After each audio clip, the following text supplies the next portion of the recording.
Welcome back, those beyond the fourth wall, to another exciting day of Let's Playing Aidyn Chronicles. I am Chezni, your host, the guy who, if he was tasked with rolling up a sticky ball that picks up everything in order to throw stars back into the sky, would gladly have you rolled up as part of the spirit clump.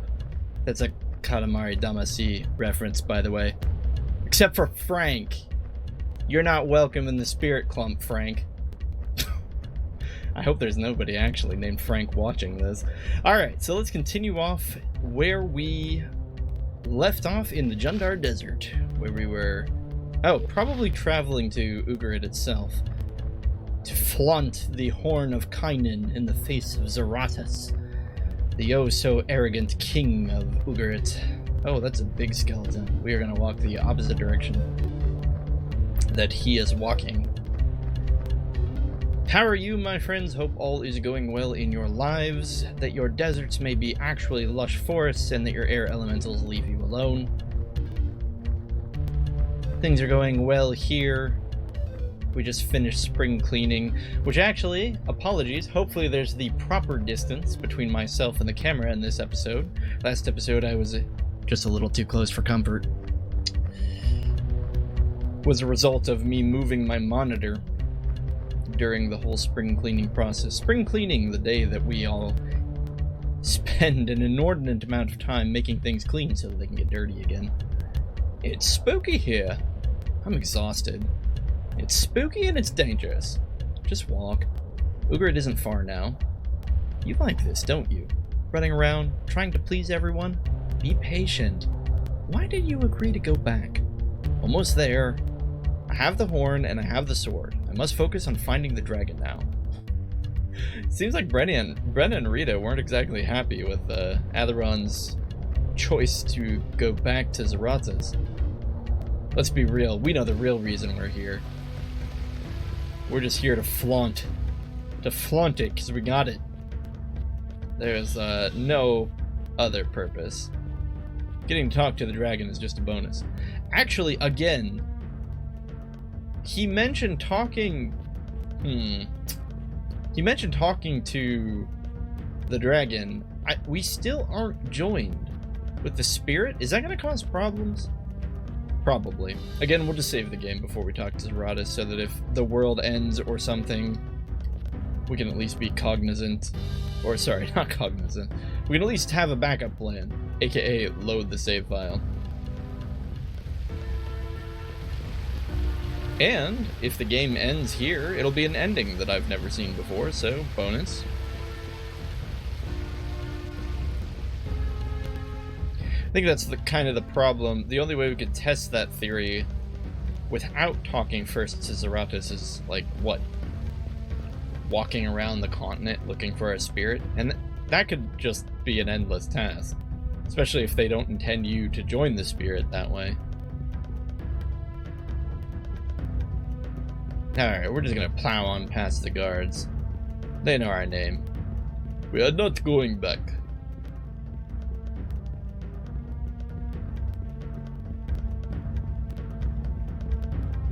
Walk up the starry path. If I was Zaratas, I'd just get bored being up here all day. What does he even do?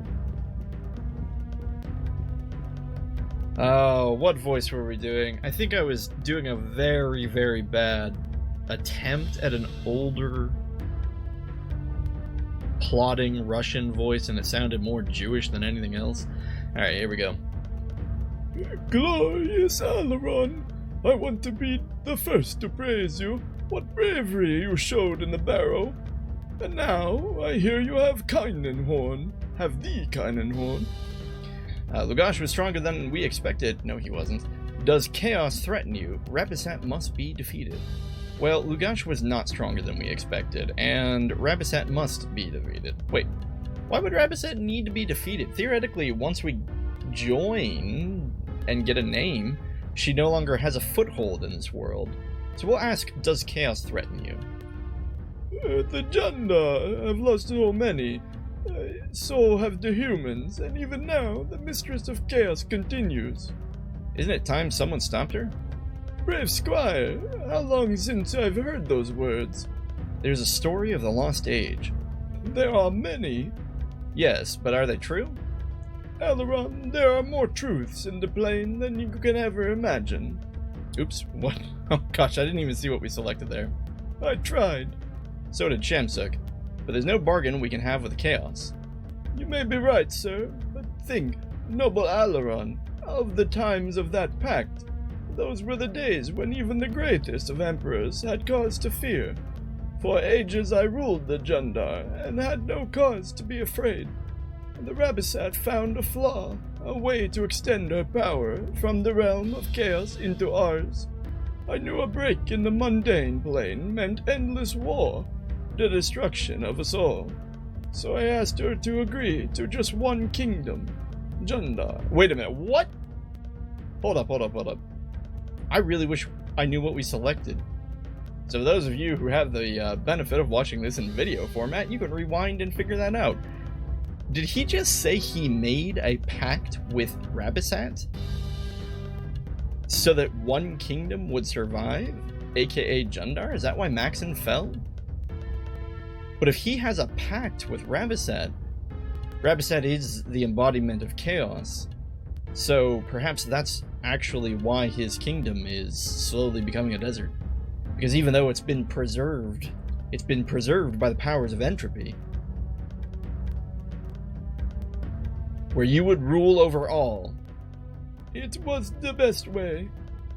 Alaron, there are more truths. Alright. So let's ask him what caused the desert. So we know now, assuming I read that correctly, we know now that that's pretty dark. I mean, Zarathus being in league with Rabisat. I mean, I suppose Shamsuk was too, but Shamsuk was an insane necromancer. Alright, let's ask what caused the desert. Sir, I am old now, but I remember the last age, when the sun was tender. There were followers, bright flowers, even animals. I remember the rain.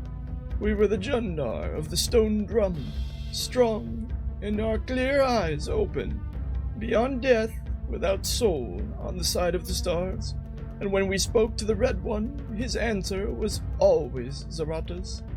We rose everywhere, the greatest forests, the wider plains, the richest fields. We took and took, more deadly than even I can believe. And in the cities we conquered, we stared, wondering about those who fought so helplessly against us. And we killed them, buying and selling the survivors and pretending to know everything. We pretended for years, while men reached out for help, while women cried, while children staggered in the mud. We were blind and deaf and hard as stone. The Jundar teaching never lets us be guilty. Until that day on the beach of the darkling plain when the Jundar screamed in rage. Okay, so I guess that really didn't answer exactly why the desert was created. It just seemed like him going on and on about how they were unstoppable and had no guilt over what they did as they conquered life after life. Tell me about the dragon. He knew the darkling bog was ours. He knew the sound to stay and the signal to fly. Yet all the day he remained in the cave, believing he had heard, from a long way off, the sound of Jundar victory. The horn? We signaled each triumph through the Kynan relic. We blew their ancient song. So when the Red One heard that music, he was sure the battle had been won, but the Jundar were dying by the hundreds. There was an accident. Ah, this must be talking about when, I believe in the tapestry it showed a lone human blowing the horn. So the dragon thought that the Jundar had been victorious. Kind of seems like a flawed plan, doesn't it? The idea that, yes, as long as I hear this horn, then everything's fine. But in this exact situation, which inevitably would happen if you lost the fight, well, your enemy would just take it and blow the horn.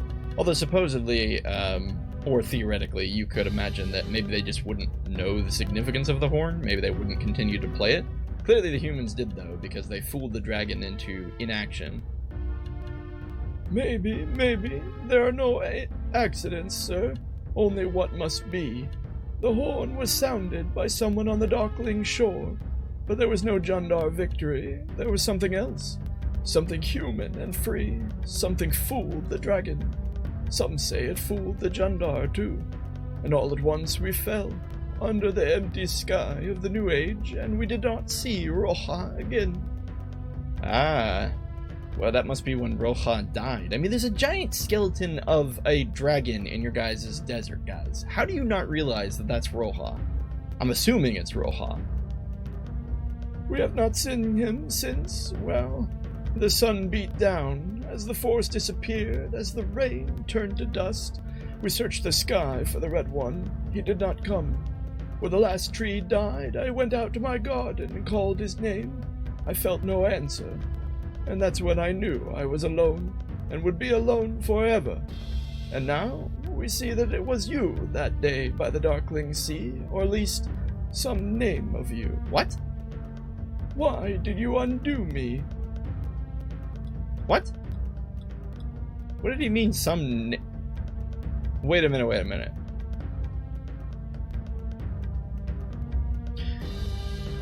The Darkling Shore, right? So the Darkling Bog only extends to one part of the shore. The east side on the map. If you go too far to the west, you actually leave the bog and you hit the trail that goes straight to Terminor. So, there's only one side of the Darkling Bog that is a shore, the eastern side. Along the eastern side isn't really anything of much interest, although if you go far enough, if you're coming from Ugarit and going north along the shore, eventually to your left you will see the tomb of Elisheva. When he's saying the name of you, did Elisheva circumvent the fight against the Jundar? Is Elisheva responsible for that final Jundar victory? Did he play some kind of hand in it? Was he the one who knew the secret of playing the Horn of Kynan and therefore knew to sound it off so that the dragon wouldn't aid the Jundar in the fight?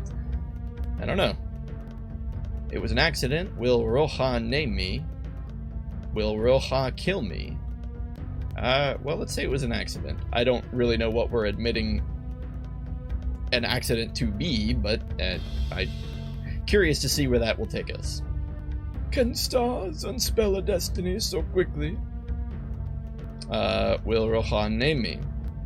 You ask me what is not known, and a lie is not the act of a friend. He is deep in the chambers of Araman. Oh, okay, so Roja is in Araman.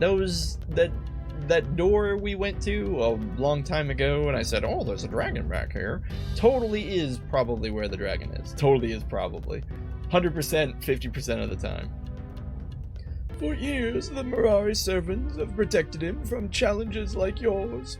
The ancient beast grows old, and his strength may be faltering. Nonetheless, the wise must fear him still. You must walk past them. Do go proudly. Do not let you need... What? Do not let you need? Create you small... What? Hold up, that's not even English anymore. I'm just gonna read that straight up. Do not let you need, create you small, but let your lack give courage. What?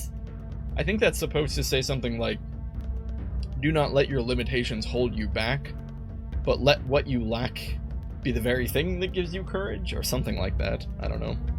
Be sure the dragon sees the sword. Call up your skills, then use the horn for this magic. And when his ears fill with the name of Kynan, when his ears fill with this Kynan sound, ask for your name. Will Roja kill me? He is waiting for you, but in these times the dragons are no longer blind to justice. Will I kill him? There is an end to everything, even what was once beyond time. Go quickly while you still can. Why would we kill him, Alaron? Glorious Alaron, I want to be the first to praise you. What bravery you shown in the barrow. And now I hear you have the Kynan horn. Oh, okay, cool. Oh, so now we get to... So it looks like he's just going to loop through the dialogue, which is great, because I would love to see what some of these other choices are. We chose this middle one about chaos. Ah, okay, so that dialogue tree was, did you make a bargain with Rabbiset? I tried. So did Shamsuck, but there's no bargain we can have with chaos. Okay, that makes a lot more sense now. Yeah, so he's basically saying the Jundar were even afraid of Rabasat.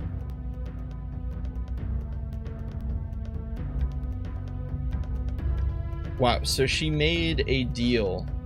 Yeah, it was pretty much like what we thought. He made a deal with Rabasat because he feared Rabasat so much to at least let his one kingdom live while the others would fall. We'll click on Lugash was stronger than I expected. The horn and sword are sacred relics, precious to all Jundar and all in Gwenny. Until your courage showed they had been lost. Our power, even in Ugarit, was at stake. Our nights were uneasy, our future, even here, was unforeseen. Maybe the Jundar will be great again, Zaratis. Brave squire, how long since I've heard those words? Okay. I think we've already seen that.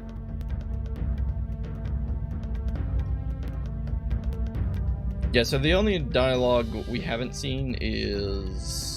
Actually, that might have been new. Hang on. Gosh! Darn it! We'll get there eventually. Slow, slow, slow. Okay, Rabasat must be defeated. Oh, he just says brave squire. Yeah, okay. Guess he just says the same thing.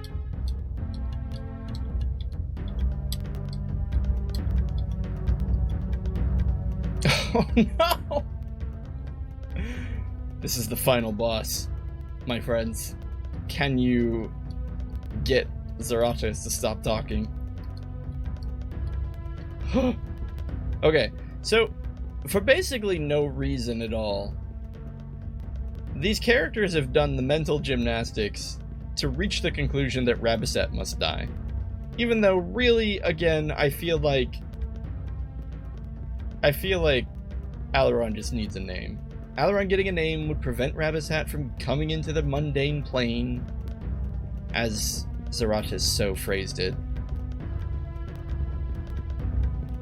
And yes, Rabasat would continue to exist. It's not like she disappeared just because Alaron got a name. But that's her current plan. It's not that... Wait, a female walking outside? We've only seen them in shops. Greetings, fair Jundar. You seem surprised to see me here in Ugarit. Where are you from, adventure? Your voice is sweet. What is the news in Ugarit today? How clever of you to find the secret gate of the city. I hope water did not chill your mortal frame, human. Yeah, we found the secret gate, but, like, it was completely unnecessary because the guards let you through. Also, I think I should give up on doing the Ugarit voices. I think I've been all over the place with them. Make up a voice in your head, friends.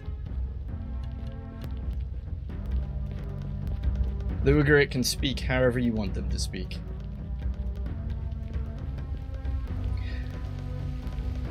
But yeah, so I feel like coming to the conclusion that Rabasat needs to be defeated isn't like completely moon logic, but at the same time, I felt like there needed to be a conversation like where Alaron concludes, or even maybe doesn't even conclude, but decides to take the noble route of facing Rabasat in order to rid her, the world from her once and for all, along with Pachangarat, which I'm not really certain still if Pachangarat is Rabasat or if it's just Rabasat's biggest demon.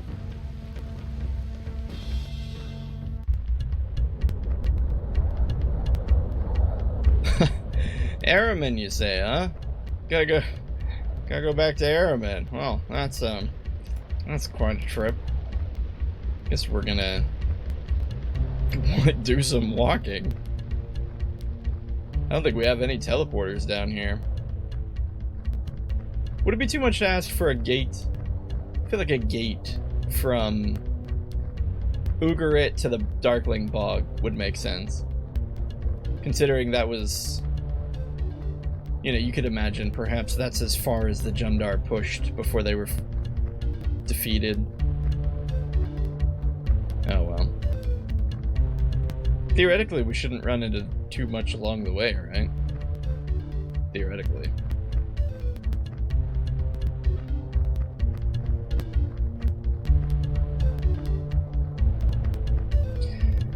Oh, well. So Zarathus made a deal with Rabasat. That's why his kingdom was preserved. He paid for it, though, with the dwindling of his lush forest. It seems like the logical decision would have been, well, oops, we're in the ravine. We don't want to be here. Maybe not the logical decision, but perhaps the right decision, the noble decision, would have been for the Jundar to team up with the Mirari and humans in order to push Rabasat back. Rabasat must have known. She must have known that the combined forces of the three races would have been too much for her. So she drove a spike between the Jundar and the other two races, sparing Zarathus. Zarathus, in his weak-spinedness, didn't want to fight the creatures of chaos, and therefore chose the easy route. Comfort and safety now, at the expense of long-term success. You'd think, though, a race that lives, I'm assuming, like thousands of years. We don't really get an exact date as to how many years ago that fight happened, but you would think Zarathus would have the foresight to go, you know what, I'm going to be alive when I have to reap the consequences of this alliance with Rabasat. Maybe I shouldn't do that. I feel like it would be much more in line with a human to do. A human who wouldn't live long enough to see the consequences of his actions.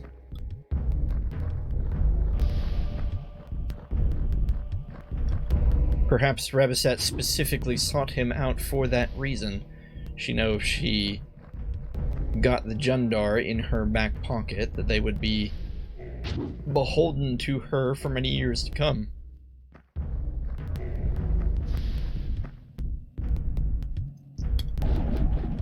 Zarathus, being the weak-spined fool that he was. I keep saying fool. Yeah, it's accurate, I suppose. Could probably just be more colorful in my language, I suppose. Although he did have that rival with Maxon, didn't he? The city? Perhaps that was also appealing to him. The idea that not only would he be spared, but his enemy, his rival city, would be destroyed.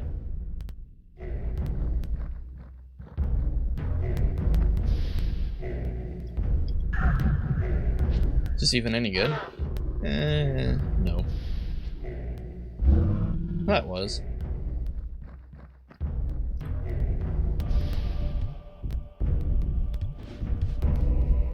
Even at nighttime, Alaron's doing pretty good here.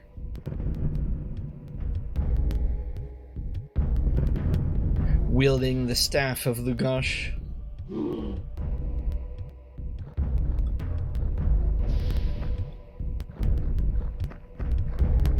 So we have the Sword of Fate, the Horn of Kynan,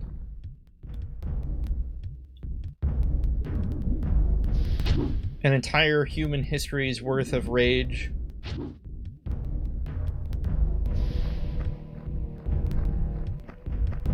I don't know if we really get any motivation from the perspective of Rabasat. It just kind of seems like she's literally just a force of chaos. I don't know if it gets any deeper than that. Shamsuk was a much more compelling villain in that regard, since he was not he was a very interesting adversary because he had all of these conflicting and rather realistic motivations, whereas Rabasat just seems to be your typical chaotic evil, kill everything for no other reason than I want to. I mean, if she is the embodiment of chaos, then all she wants is chaos. And so while the world is unified and the races work together, she's not happy, I suppose. Beyond obtaining the satisfaction of her own desires, I don't know if she really gets anything out of any of this. But perhaps that's enough. I think the real interesting question would be, what is the origin of Rabasat? Where did she come from? Is the world full of these other planar beings? Is Rabasat merely one of many? Or was she born from the natural entropy that exists in the world? Is she merely the embodiment of the decay of all things? Her Chaos minions certainly seem complicated. Most similar to what you might describe as a demon.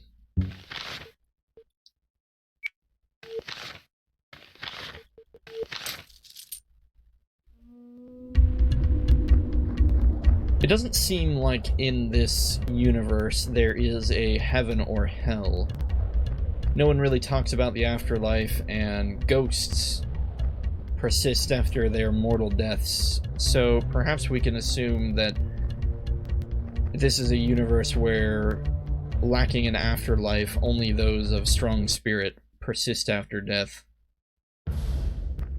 So I wouldn't ascribe Rabasat's existence to be comparative to, you know, the, how would you describe it?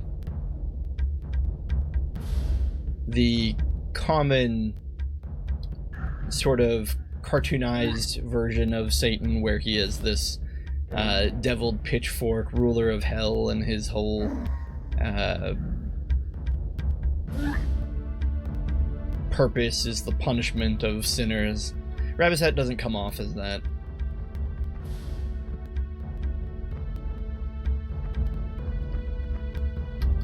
I would assume she gains pleasure from what she does,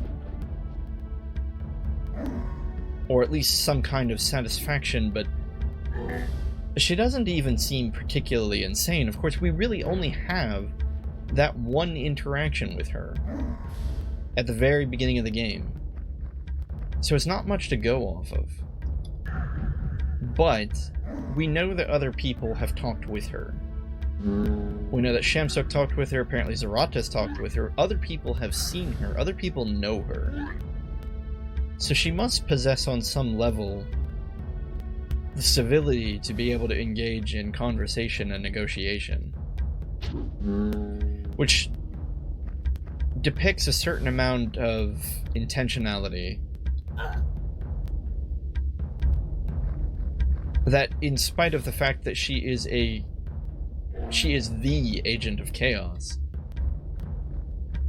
her plans themselves are not chaotic. She is not reckless or driven purely by her emotion. She has the sense of mind, apparently, to put plans into motion that will last thousands of years, or I'm assuming thousands of years, or at least hundreds. However long ago it was since the humans defeated the Jundar. That's quite a blow. Considering that in the middle of that, Zaratas lost, and yet still had made the deal with Rabasat. He made essentially a deal with the devil, and I know we just said that she isn't the devil, but you know, to use a phrase, he made a deal with the devil and didn't even really get very much happiness from it. Instead of taking over the entire continent, he was pushed back by the humans and forced to stay on his side of the continent, which slowly turned to a barren wasteland. How's that for karmic justice? So we're fighting, you know, an army of giant scorpions here. Godric got separated and took quite a beating. Due to the grouping of our party members nearby the scorpions, it's been difficult to cast Fireball, which has forced us to use the weaker dragon flames or just physical attacks. I suppose there was the slightest degree of danger while Godric was in trouble, but no, with all the HP we've given him, he's going to be fine.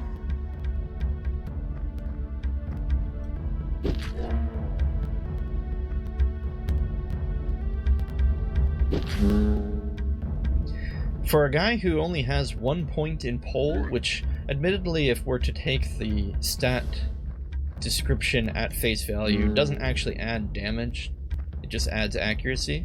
But for a guy who is rather untrained in physical combat, that Staff of Lugosh is servicing Alaron's needs rather well. Consistent damage, and in the mid-20s. Not the highest you'll ever see, but considering how he was scoring around 8 to 20 with, it felt like, I don't know why I say 8, I really felt like we got 8 a lot of the time. Maybe that's just a random number I picked. Anyway, unless the target was unarmored, we never dealt very much damage. And the hits were inconsistent for sure.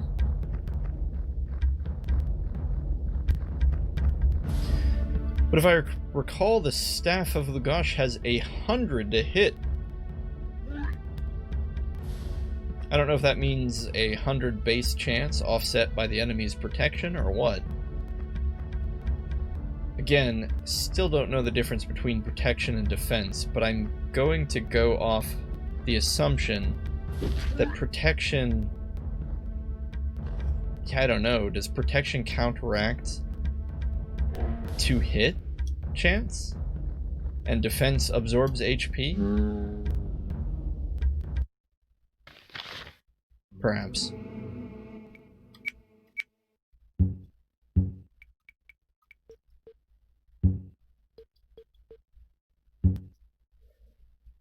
With the advent of 60 stamina on some of our characters, we can turn our eyes to perhaps going back over to endurance. Considering that endurance is now cheaper. Oh, but not for long. It's catching up quickly.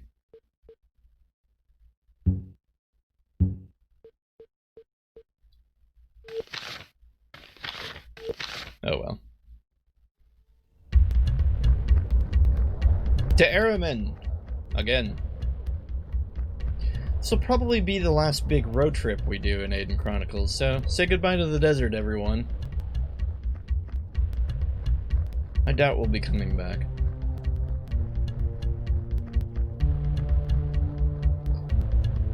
Due to the massive shift in monster population caused by our party's travel through the entire continent, I would hope that our journey will generally be an uneventful one. Oh, our spirit? Cool. I didn't think it would be that easy. Let's give a save and see if we can join.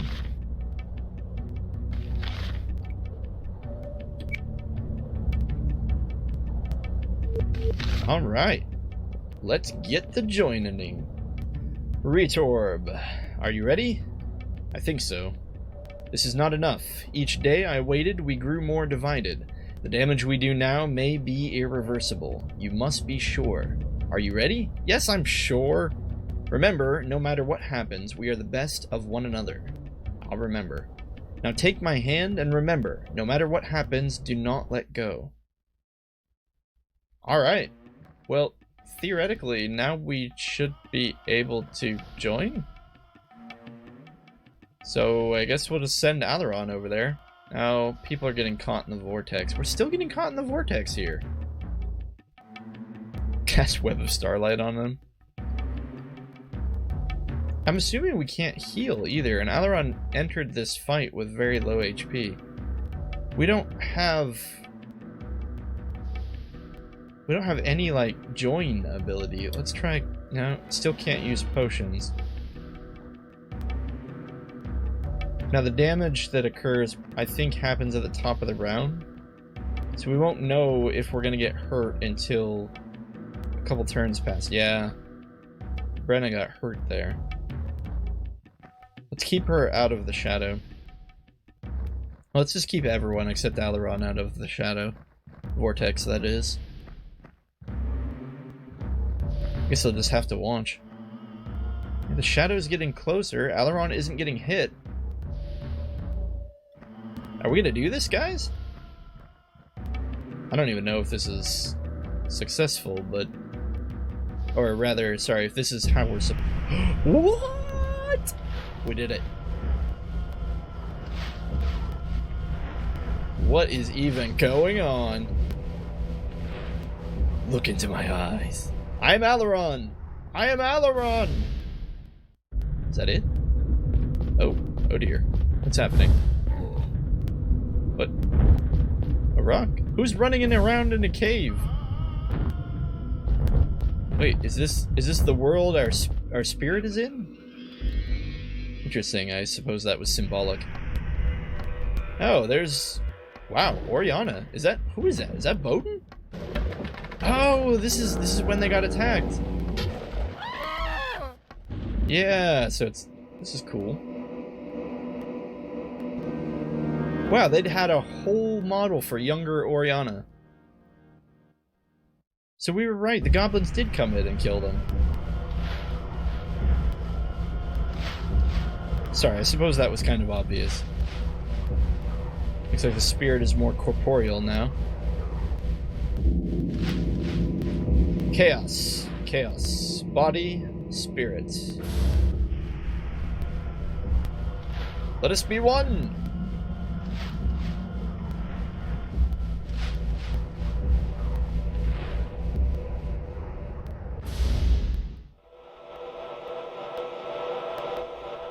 Those unblinking, soulless eyes. Wow, okay. Second of 2 cinematics in the game, right? I think. Anyway, that was cool. Alaron. We got our spirit back, guys. We are a full, normal human being. Are you alright? Fine. And the shadow, is he? Gone.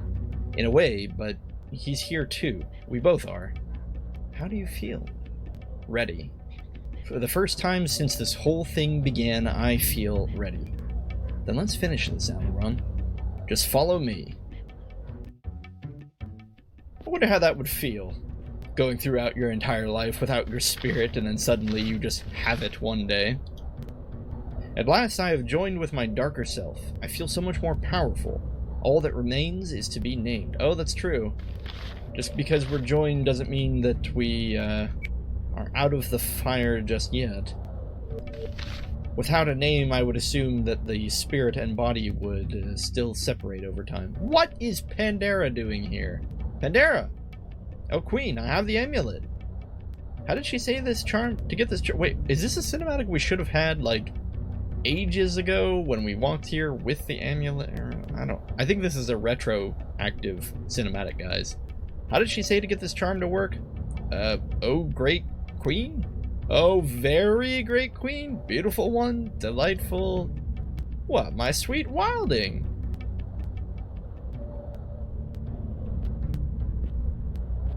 Pandera! It's about time. Thank you for coming. You are still the most beautiful creature I have ever seen. We'll just say thank you for coming. Why, certainly I'm here, Squire. You doubt the amulet? Just for a moment there. You anger me, my sweet. Never lose faith in Dryad magic. So long as I have been deprived of your sparkling aura, let me fly through it once more. If only there were time for that now, your majesty. Oh, never is there talk of love from your poor Pandera. But yes, you have used the amulet, and so you must have a question. Dear Wilding, what boon may I grant you? I have to answer a riddle at the Jundar Gate. I see. But why would you want to visit those nasty Jundar? The quest, O Shining Queen. Oh yes, the quest. Very well. What is this riddle? There is a voice. A voice? Sweet, soft, and silvered? More or less. It asked me to name a gift. Go on. The gift is light and heavy. The gift is not a thought. I don't know if this gift is good or bad. We'll say the gift is not a thought. Ah, those tedious Jundar. Why, this is no puzzle at all. If the gift is not a thought, then the gift must be reality. Don't you see, my darling? I think so. Anything else? This gift is light and heavy. Ah, I see. You do? Great Queen, I know a gift can be light or a gift can be heavy. How can it be both at the same time? The answer is simple, dear one. The gift you must name is not a physical object, but something more than that. What else did the voice say? I don't know if the gift is good or bad. The voice described it as both a weapon and a shield. Then the gift partakes in each condition. What? What do you use both to attack and defend? A rock? No, a rock is heavy. A rock isn't light at all. Perhaps, pretty wilding, I discourage you. Oh no, Great Queen. I like you. I feel happy? Yeah. And light? Of course. We're all light when we're happy. Oh. Well, just look at me. How very convenient. You have wings, Pandera. Pandera? Do you see my treasure? Oh, Queen? Just see how very light someone can be. Well... Okay, Pandera, you're stuck on the gate. I am as light can be. Yes. Yes, what, my sweetness? Yes, I can see how light you are, great loveliness. Well, good. Guys, your models are running into the environment. And at the gate, how did you feel then? Well, a little sadder? Yes, I see what you mean. I did feel sad and heavy. Oh, you are such a bright little flame. Forget these Jundar and come away with me. No. Just a minute, Pandera. I would ask you once more, sweet child, to come to me in my glade, but I see that you must complete this journey. Let's go back to the part where... But we are finished! You are light when you are happy, and heavy when you are sad. You may at times attack, at times defend. You may have thoughts, but there is more to you than a thought. You mean... Sweet wilding, I must fly. But what about the riddle? You have the answer.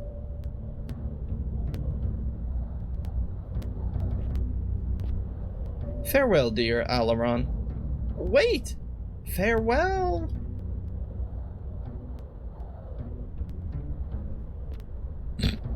Pandera? Yeah, so clearly we were supposed to get that cinematic before talking to the head in the gate, but still we were able to just select the proper dialogue options, and eventually we got there. I feel like probably the game should have prevented you from selecting the answer to the riddle if they wanted you to use Pandera's amulet to solve the puzzle, but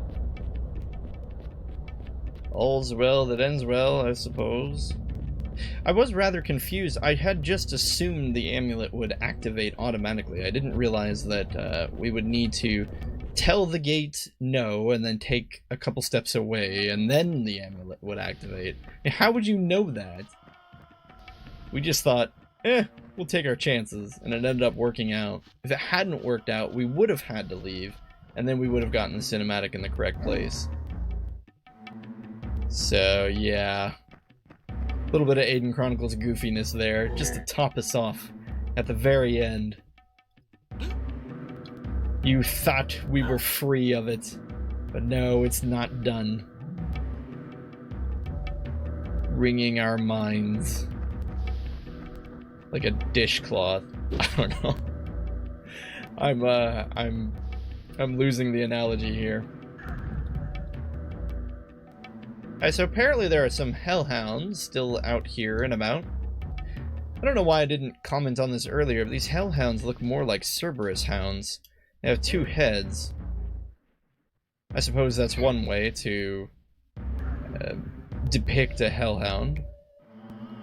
Interestingly enough, it's the only enemy that appeared in Quest 64. This depiction is, of course, much different than the Quest 64 variant. Quest 64, they weren't on fire, they only had one head, and they simply breathed fire as an attack.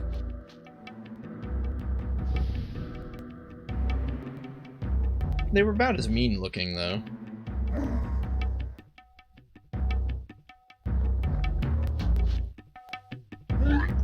Why are these things taking so long to kill? I feel like we're really struggling here, and I don't know why. Are we not doing something? Oh, we're not having Brenna cast lightning. Silly me. And it's not like Rita can hurt them. I totally forgot. Brenna is our Hellhound killer. Oh well, I suppose we'll just do it. Clean it up the old-fashioned way. By stabbing things in the face. So I appreciate that they tried to make the Sword of Fate interesting by making it curved and the bladed end is inside the curve, but I always look at it, just looks like characters are holding the sword wrong. It's driving me nuts. Wait, why does Alaron have 70 stamina? What? What? Do we get anything else crazy? No. I'm assuming he got that stamina because he joined with his spirit. Oh look, he got 6 strength. Probably some endurance too. His other stats not so much because, well, we just already maxed them out. Interesting. Is the 21 strength significant? Does that let us do anything? Do we get any, like, warrior or no? Hey, friends. Pole totally went up. I know we didn't put any points into pole. Well, it only took us 37 episodes, but we finally confirmed it. Stats go up on their own.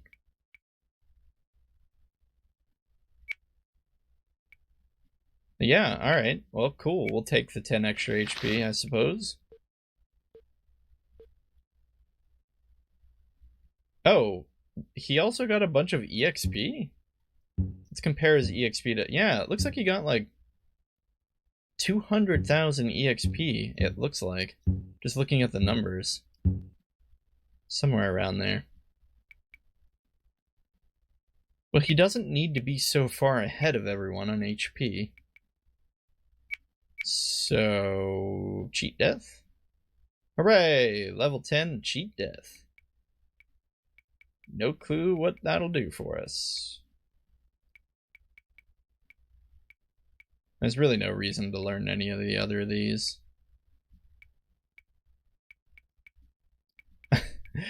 You know, we've kind of been selfish giving Alaron all of our spells, but maybe because Control Elemental exists, perhaps we should have given Rita Banishing. It would have given her at least something to do in some of the fights. Wait, did we really level up all our verse spells to 10? We must have. I don't think that we got that from joining with our spirit.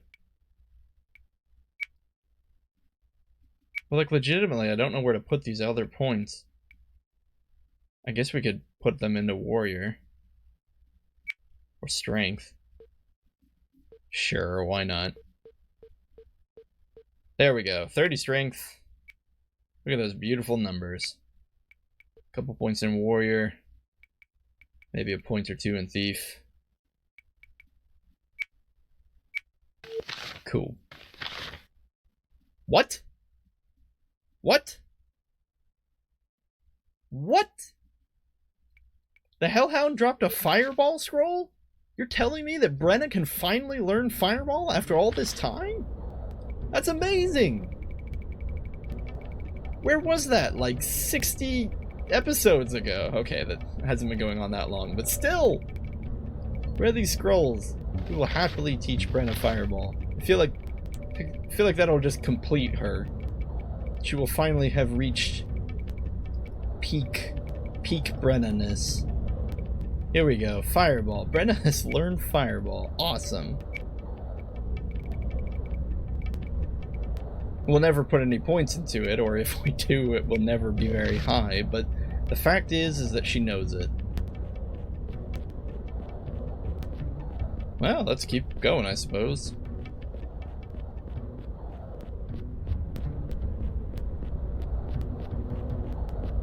If memory serves, this rather mountainous region will continue until we kind of reach a point where the elevation becomes rather steep, and then we'll need to take the path up the mountain. Now, we could go this way and cross the bridge where the trolls are, or rather where the trolls were. We would pass through Terminor. Let's go visit Terminor. Let's go see if there's anything over there. Maybe we can talk to the innkeeper again. Tamberlane, I think was his name. Yeah, the only thing we would get by going east instead of west is we would pass by the tomb of Elisheva, and I don't think we really have anything useful to do there. I suppose Shamsuk's tower would be there. Do we even bother venturing into the bog to see what it looks like after we destroyed it? I suppose we could. Kind of feel like this is like the sightseeing road trip that we're taking now. Also, I keep hearing whispering. You hear it too, right? Why is there whispering? I don't think it's being sourced from anywhere. Why are we here? I don't think we heard whispering normally. I thought maybe it was an Ugarit thing, but...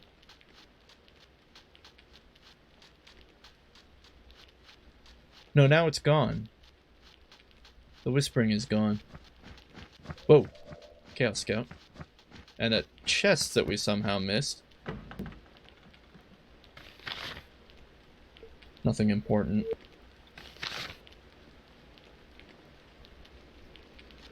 I guess we'll have to fight this scout. And of course his entourage of really annoying other guys. Oh well.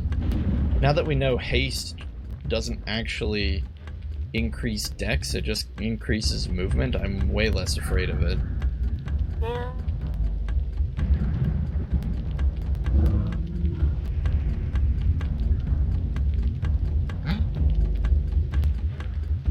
These fights at this point serving only to pad our already bloated stats.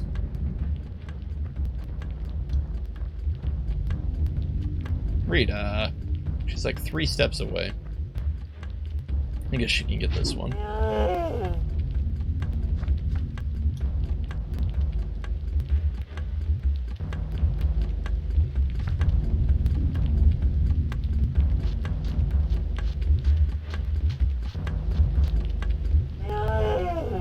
Mm.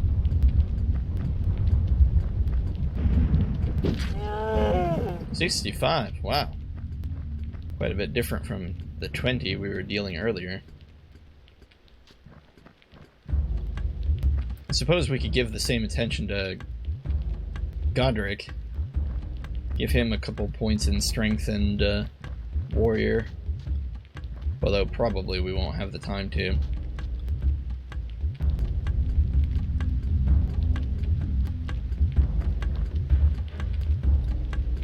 Well, Alaron is really low on HP.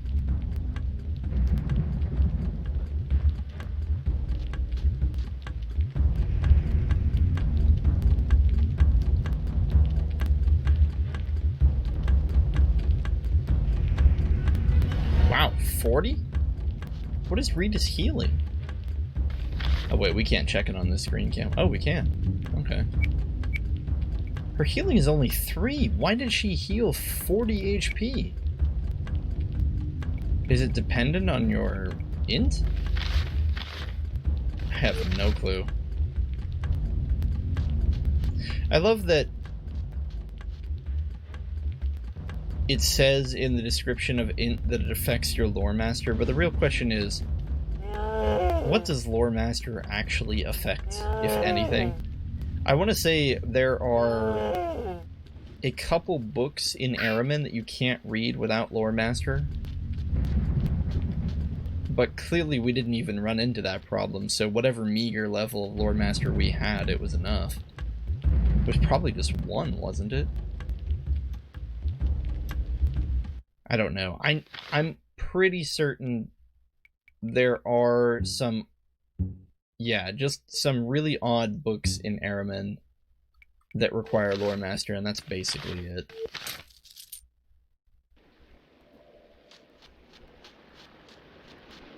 Like, beyond that, it's just pretty much a useless skill. Maybe it affects something else. Some odd hidden thing within the game's code, I don't know. It's kind of funny how RPGs like this are notorious for having skills that say they do one thing and then years later someone digs up the code and determines that actually it did nothing. Something like that was in the original Fallout. I can't quite remember what it was. Something like dodge, or like dodge didn't apply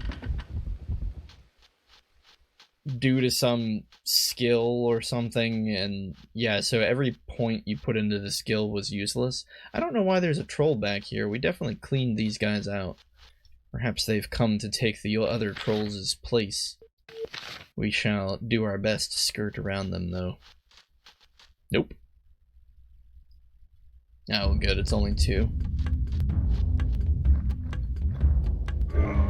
Gondrick going in for the first strike.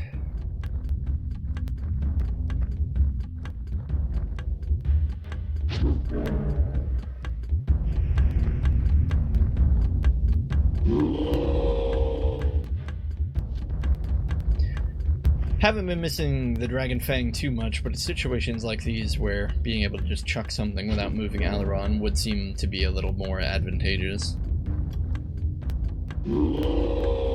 But again, not critical to the outcome of the fight.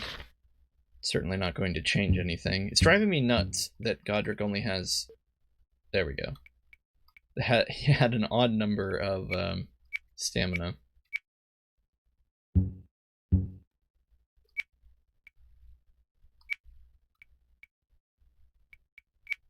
Still confused by Rita's healing of 40 HP off of a level 3 healing stat with Lay on Hands. I made fun of Lay on Hands earlier, saying that it was useless because you would never heal back enough HP to be comparative to a healing potion, but I'm starting to wonder if that's not true. Do you think it's dependent on your alchemy skill? I love this. See the manual or the help file for more details. There is no help file. It makes me wonder if the game was originally intended to be released on PC or something. I don't know. I suppose we could give Reed a healer. Or just more HP. Let's just give her healer. Oh, healer is expensive.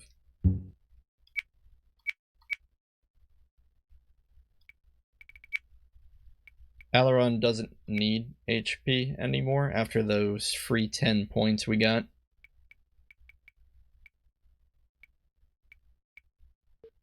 I guess we'll put a couple points into pull.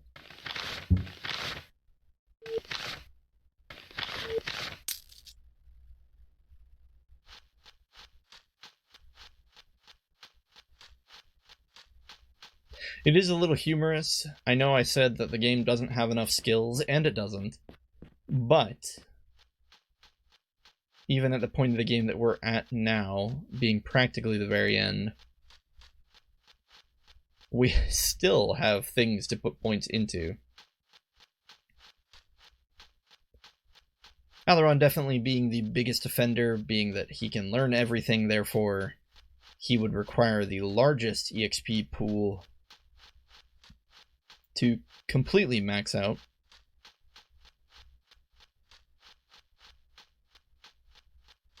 Gosh, I can't imagine actually trying to max him out legitimately. How would you even do that? You would have to find some enemy that respawned, probably in the Ugarit Desert, preferably like a horde of scorpions. It's funny, that's the first time I've ever heard anybody say they were hoping for a horde of scorpions. Ah, we're coming up on Terminor now.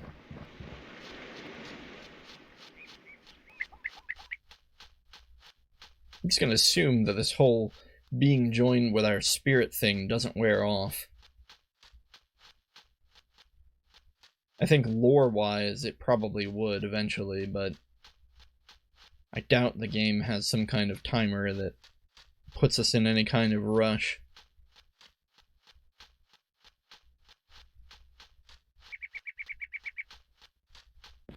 Anyway, I don't know if there's actually anything in Terminor, but I figure we might as well stop by. It doesn't take us that much longer. I mean, Aramin is just years away. I said we were... I think the last time we were in Aramin, I said say goodbye to Aramin because we're not coming back. I guess that was completely wrong. My apologies. Well, the denizens seem to be pretty much the same as before.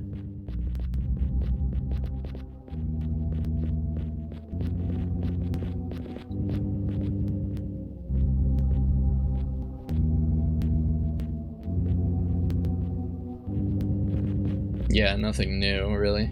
Let's go see if there's anything to do with Tamberlane.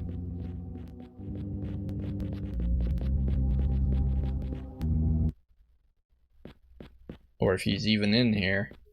Or if he's gone the way of Beacon. What the heck are you? What?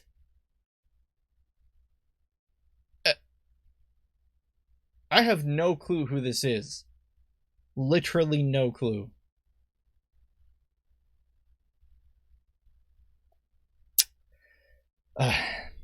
You look a tad downtrodden, lad. Why not join me at my table, and we can exchange stories of mirth? My name is Dougal, lad. And you are? Alaron. Ah, well met, lad. I should sing a song to mark the occasion. You're a troubadour? Among other things, yes. I saw the harp you carry, but I wasn't sure. Well, allow me to sing you a song. Here is a cheerful one I learned on a distant tropical island. I went into town for banana. I found only pineapple there in confusion. I went to the store. Man, he said, listen, son, I have a chair. The monkey is climbing the coconut tree. The king, he is practicing tuba. The banana boat was fast on its way, but then it got hijacked to Zuba. As I said, it is a silly little song. Would you like me to go on? I guess we'll say please do. In dismay, I went home to Mama, hoping to find answers there. When I asked where there were no bananas, she said, listen, son, I have a chair. The monkey is climbing the coconut tree. The king, he is practicing tuba. The banana boat was fast on its way, but then it got hijacked to Zuba. Shall I go on? Sure, keep going. My mama, she gave me no answers, so I went to a wise guru's lair. When I asked about the state of bananas, she said, listen, son, I have a chair. The monkey is climbing the coconut tree. The king, he's practicing tuba. The banana boat was fast on its way, but then got hijacked to Zuba. He is singing new verses, so I guess we'll keep going. Yes, finish the song. Finally, I went to Zuba and asked where are the bananas? The bananas where? Don't feed me no lies, letif or stock. You know where to stick your darn chair. I no longer care about the monkey. I no longer care about the tree. I live here. What? I no longer care about the tree. I live here, quite happy in Zuba. Plenty banana for me. The moral of the story is simple. You need not ask why, when, or where, but if it is necessary, don't let them sit you in a chair. Well, that was, wonderful. Well, you were kind enough to listen all the way through. To repay your kindness, I'll share the tips I received while singing it. And thank you for putting up with that very impromptu and terrible singing. Thank you, Dougal. Say, you look adventurous. Do you have any skills to complement your musical prowess? Well, I don't like to blow my own horn, so to speak. But yes, I do have a few other skills at my disposal. I have traveled far and wide, and played at many a seedy inn, so you can well imagine I have been in a few scrapes. My sword arm is strong and sturdy. Sometimes, though, prudence is the better part of valor. I can also move quite silently when I want to. In addition to that, well, I have traveled nearly every inch of this land. I can guide you wherever you need to go. You will never find a truer friend. And I can see by the look in your eye you have something on your mind. Are you out on an adventure? Yes, well, I am. An important one, too. Do you like danger? Ah, any danger can be faced with brave companions. So, I had no idea this guy even existed. Apparently, what was his name? Dougal? If you want, and you're playing through Aidyn Chronicles, give the Terminor Inn, a hit. Apparently, Dougal's in here, and you can recruit him. I would just say thanks for the advice. Not at all. How about a ballad, Squire? Maybe another time, Dougal. Thanks anyway. That's amazing. Here is this character I have never seen before. So, Dougal. That's probably one of the two characters that I have never seen that I noticed while reading a guide. The other one, of course, being Baird. Heaven knows where Baird is.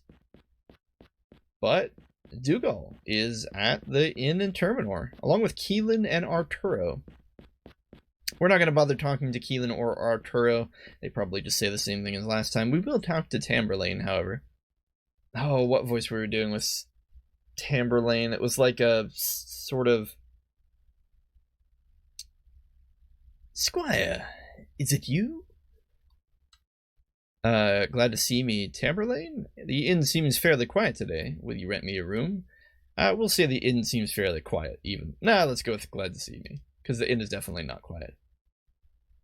I can't remember the voice we were doing. What a question. I've been sick with worries since the moment you set out for that bog. Your friends will want to know you're back. Shall I call them for you? In a minute. That's a good idea. No, I'll find them. We'll just say that's a good idea. I'll ask them to meet you here, then. Ah, okay. So that's not really anything. Well... Tamberlane doesn't really seem to have anything specific to say.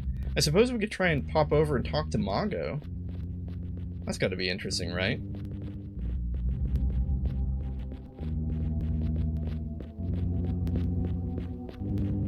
As we slowly plod along the streets of Terminor.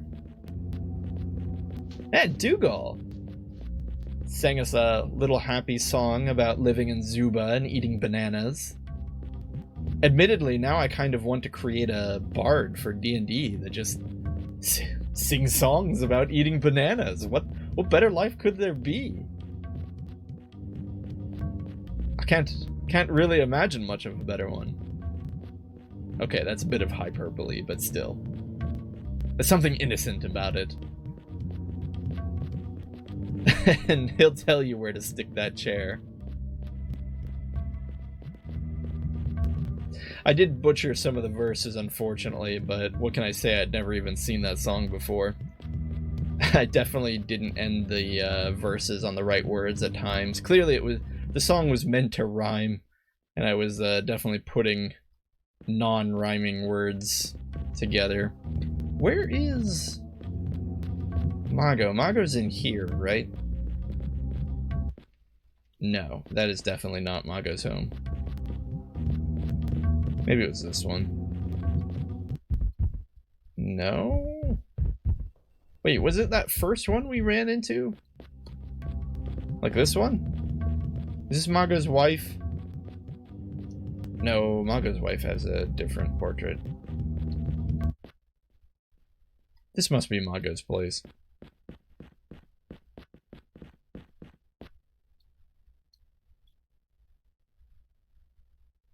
The Earl of the Concentric Peaks. I don't even know what that meant. Sense aura, we don't need this. I suppose maybe she sells... No, she didn't sell regions. We were on the buy screen. Oh, speaking of which, I feel like Alaron was going into these fights with low HP. Let's just make sure everyone's topped off here. Oh. Everyone is topped off.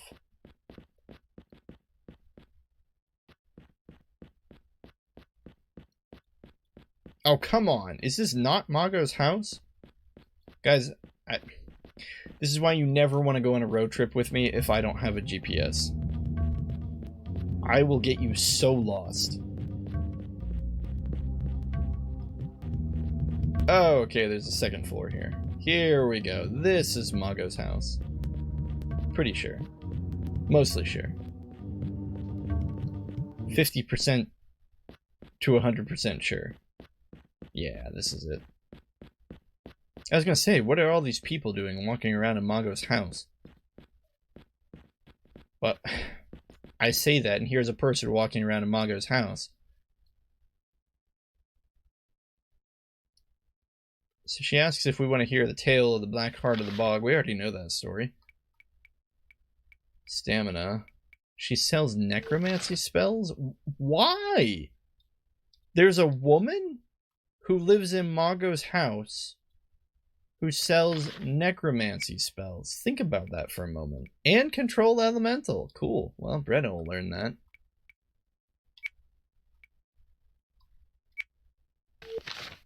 Didn't expect to pick that up, but we did. Yeah, that seems like some shady stuff.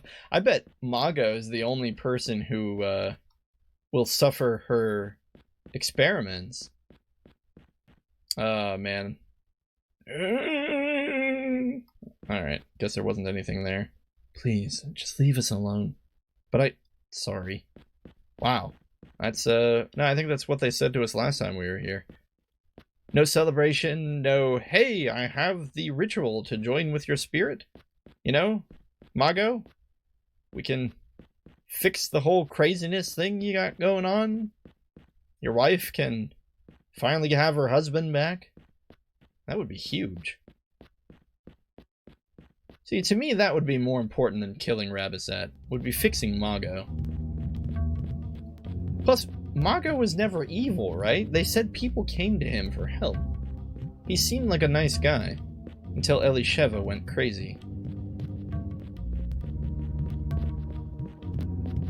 Alright, did we ever check the well? Always check a well. It's like RPG 101. I guess the well that we were supposed to check was in Port Said, though. Alright, well, we didn't find anything new with Mago, but that's okay. The unexpected interaction with Dougal was probably worth it enough to come here. Dougal, the troubadour, seemed like he had his fair share of somewhat useless skills. A sword arm, though, and supposedly, since it seems like everyone can at least learn fighter and thief, that Dougal would at least be an avid sword wielder. Perhaps he could use a shield, too. Seems to be a rarer commodity than I realized. Arturo and Aberkin and Rita being the only party members we got that were able to equip it. And of course Alaron, but he doesn't count. Which leaves Brenna, Neeson, and... No, wait, no, Becken could use a shield, I'm pretty sure. Yeah. Alright, so it's about 50-50. Nees and Brenna. Ferris didn't have a shield, but that doesn't mean he couldn't have learned it, although I don't know if the game would even let you teach him new skills. I've never successfully done that trick that lets you keep him. more an unintended... Can you even call it a glitch if it's more just an oversight from the developers? Kind of like how we got that conversation with Pandera after we had traveled through the gate. Is that really a glitch? Glitching usually is when a player kind of really forces the game to do something that was unintended, usually through a rather obscure manipulation of, you know, the code itself at times. Whereas simply doing things out of the order that the developers intended you to do them, is that really a glitch? I think by the loosest association of the word, yes, it would technically have to be a glitch, because I feel like the definition of a glitch is just doing anything in the game in a way that the developers hadn't intended you to do them. Although I don't know. I'm sure at this point glitch has an entry in, you know, Webster's dictionary. I suppose we could just go look up the actual definition of glitch and see if it applies. I feel like there's an argument, though, that our definition works. So we are going to go pop in over to the Darkling Bog and check out Shamsuk's Tower, just to see if there's anything fancy over there. Yeah, it looks like we haven't missed the bog yet. I thought we might have overshot it, but no. It's further up into the east.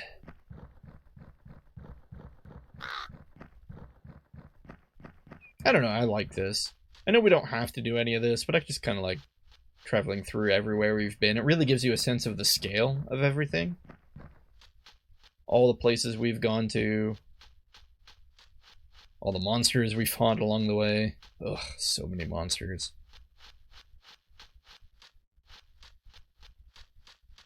The change we've had on the world. Okay, so mostly it's just that Shamsuk is gone, but still. Are there even any zombies around here? I feel like it's been forever since we've seen any monsters. And again, A-okay with this. It's just fascinating. I mean, I don't feel like the developers needed to put as many monsters in the world as they did. The world is plenty big. Like, there are already enough places to get lost in. Some monsters, yes. The game probably could have done with half of the monsters, though. Would that have been too few? No. There were just so many. Alright, if memory serves, Shamsuk's Tower is surrounded by kind of an odd piece of land. It also is on the map. Oh, we have a ways to go. We need to go far to the west. East. Far to the east.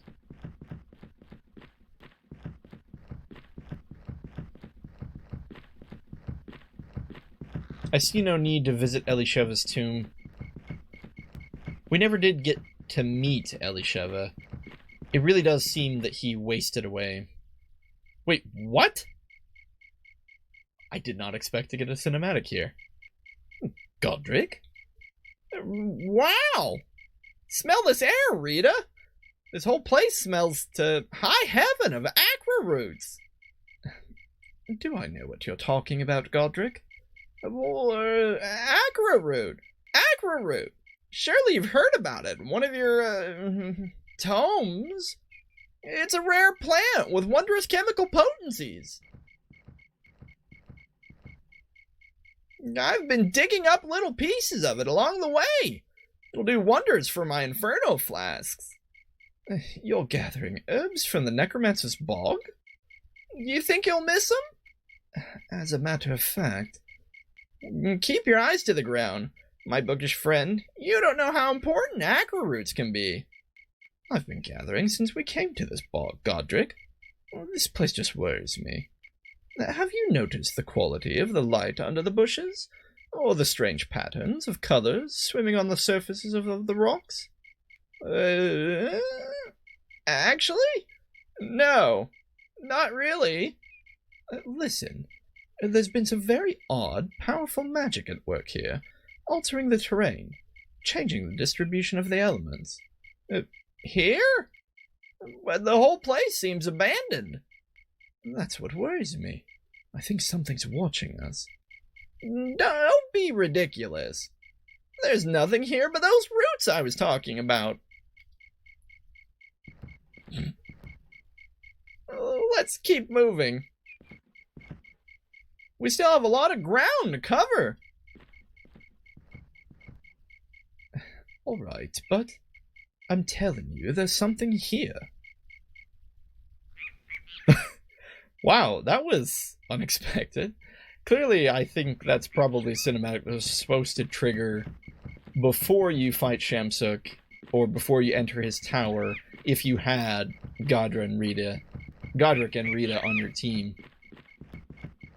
Otherwise, it doesn't make a ton of sense for them to be talking like that. However, I do want to say, it's kind of impressive that that was an entire cinematic that didn't involve the main character. It didn't involve Alaron. It was... nope. It was just kind of like, you know, development of two characters who weren't you. Or, you know, you being the main player. I can really appreciate that. I think, you know, a lot of times you get development that is always main character focused. But it's really cool to see a cinematic just between Godric and Rita. Like, what would Godric and Rita talk about without the heroes' interactions?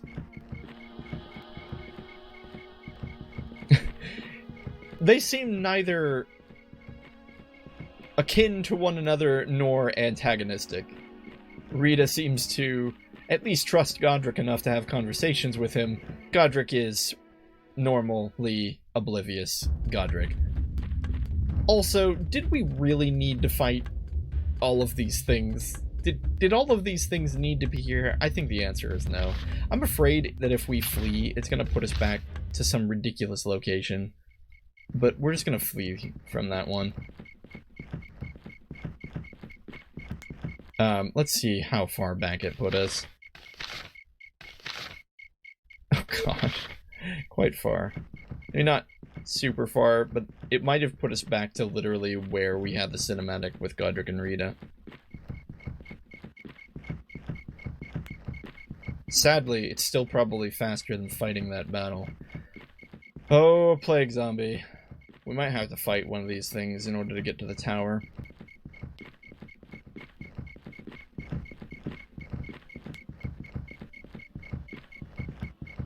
There we go, that's the... Wait, is it? Yeah, that's the weird circle of earth that surrounds Shamsuk's tower.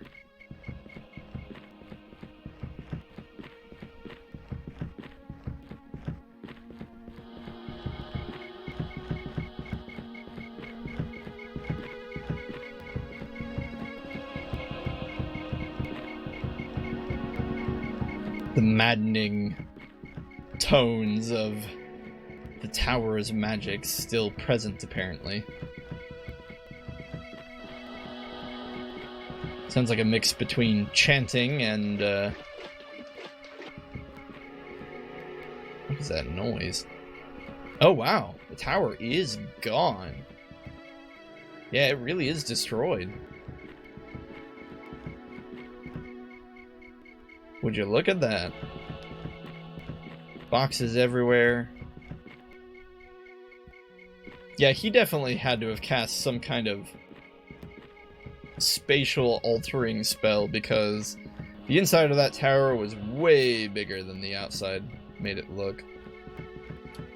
It doesn't look like we can actually loot anything here. I didn't see anything on this side. Let's see where this teleporter takes us. Oh, wow. Ha! We're back at Guernia. Okay, that's kind of a shortcut. I think. No, that definitely is a shortcut. We're not at Guernia. We're at the crossroads. Whoa. We skipped, like, so many things. I hate to do this. I was going to go visit Talawak and Port Said. Well, let's get some walking. I suppose we could... Hang on. I suppose we could, well, we could just not go to Talawak and Port Said. It's not like there's anything... There's probably nothing in Port Said that's worth going back to. And Talawak really only has Ardra. Should we go back? But then again, we had the cinematic with Dougal that I was just never expecting. We really need to go to Araman. Tell you what, let's go to Araman. Then we'll, if we feel up to it, after we leave Araman... Well, no, because if we go to Araman, we've got that teleporter that takes us straight to Guernia. No, if we're going to visit Talawak, we have to do it now. Because when we go to Araman and... What the... How is there a chest that we missed? How is that even possible? 2 healing potions. Seriously. We, like, scoured this forest. This forest was the first place we went to. How did we miss that?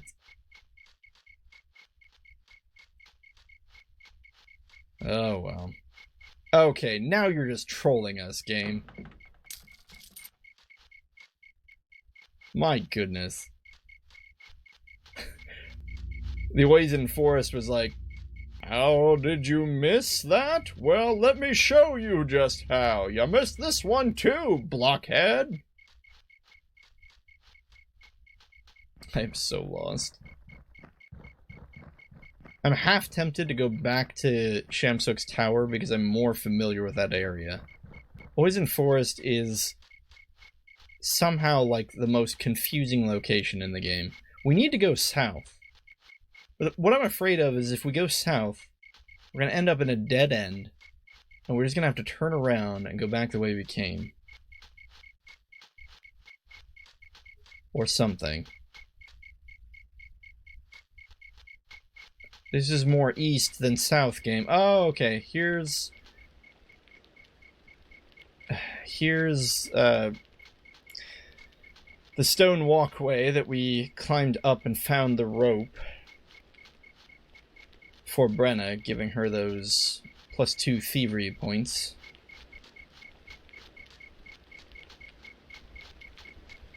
You know what? We're just gonna go this way. I am more familiar with the bog. The bog is at least open. But it feels further away. I don't care. It's probably going to take us less time. Because Chezni won't get lost this way.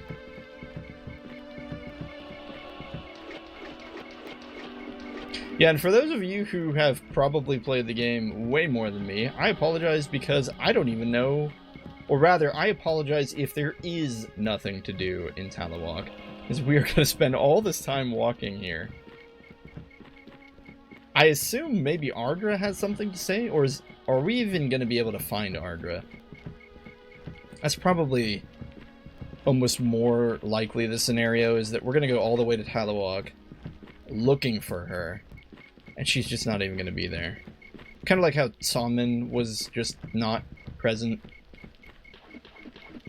Or the king of Guernia. Yeah, what am I saying? This is probably a giant waste of time.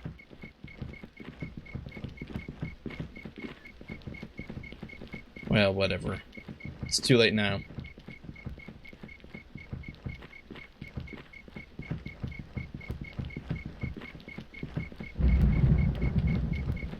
So it does seem like there are at least a few zombies and undead creatures still left roaming around the Darkling Bog. Ferris needs to do better work, or a better job with that staff of his.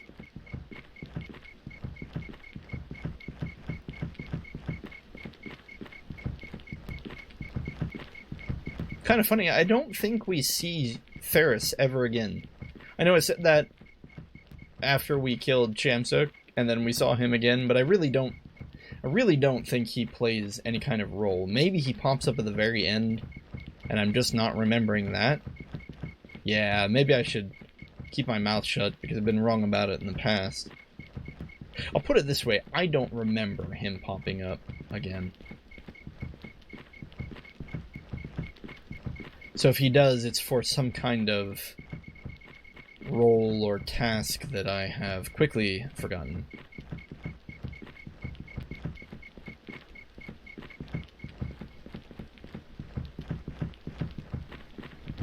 Almost out of the bog. Nope, nope, nope.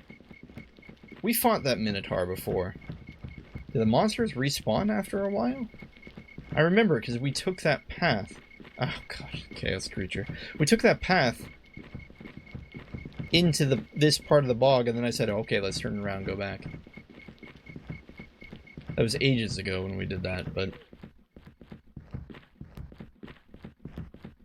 still fairly certain that that was the location. Isn't that crazy, though?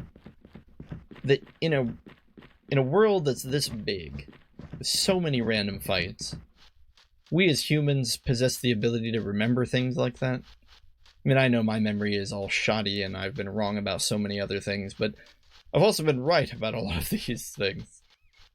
That somehow, with so many events all going on in this game, all over the place, in a world that takes, like, quite literally an hour to walk across? It's not a small amount of time. Well, maybe not an hour if you weren't exploring everything. Yeah, probably more like, if you didn't have to fight any monsters, maybe like 15 minutes to a half hour. Maybe not even a half hour. Certainly would take an hour if you're trying to bounce around all these locations, though.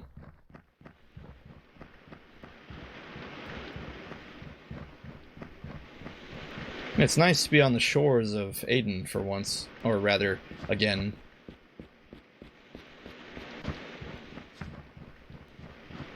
The greenery here is a welcome sight, reminiscent of the early parts of our adventure. These guys didn't need to be here, though, that's for sure.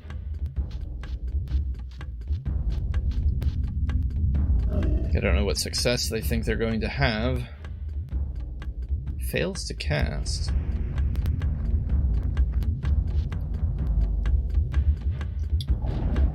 I suppose this is just Fireball EXP for Brenna.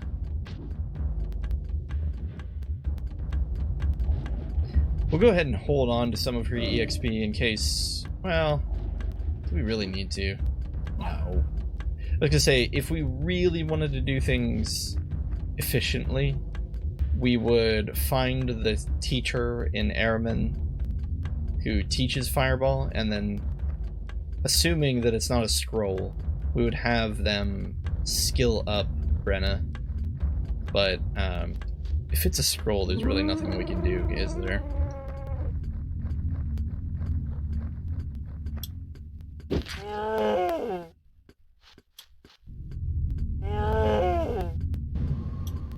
Another fail to cast.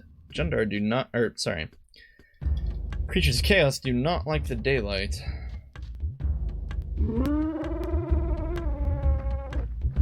Although I suppose now that we know that the Jundar made a deal with Rabisat, there's at least some connection between the two races. Or, if you can even call Rabisat's Chaos creatures a race.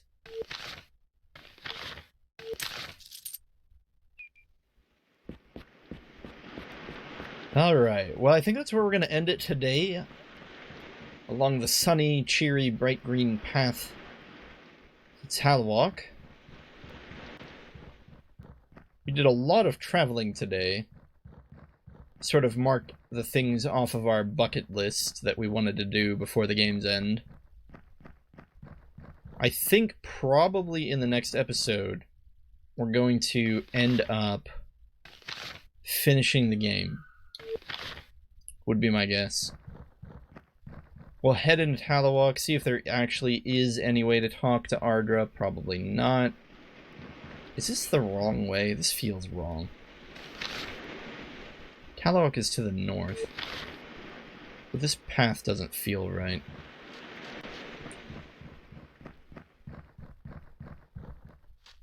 No, this is to Port Said. We're going to skip going to Port Said. Again, there's really no one important there. I suppose there's Neelan. Is that her name? Nira? The innkeeper girl. And her father. I think those were the only two important characters. I guess we could go talk to them. Now. We'll leave that... We'll let you do that. Leave the mystery up. You avid players of Aidyn Chronicles. I know how active the fan base is, right? All two of us. But at any rate, yes. Thank you again for making it through yet another episode. I hope you guys have just been enjoying traveling through the land and seeing the sights. Not that we haven't seen them already, but now at least there's a certain amount of peace to be had as we are not set upon by so many creatures. Yeah, and if you are interested, you can hop on down to the link below the video. Please insert cd.com, where you can see more of Lepsis and I's reviews and things like that, mostly just for fun. If you don't like to read, probably not a good place for you to go. But at any rate, thank you for watching, take care out there, and I'll see you in the next one.